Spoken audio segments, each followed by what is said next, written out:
नहीं ये वाली नहीं, दूसरे दिखलाओ, ये वाली दिखलाओ, और दिखलाओ, वो वाले दिखलाओ। वो लाइट कलर दिखलाओ।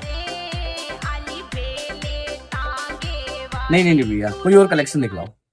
और रुक जा भाई, लेनी है तो ले यार, टाइम पास मत कर। और भाई पैंट बड़ी महंगी है, तुम्हें चलेंगी?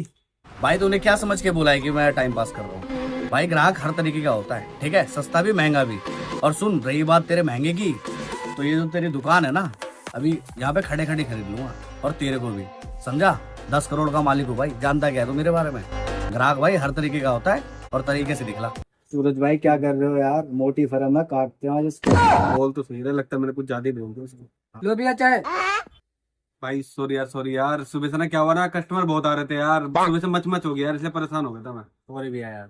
कितने में भैया इसके? इसके दोगे 3000 रुपए। मैं तो भैया 300 दूंगा।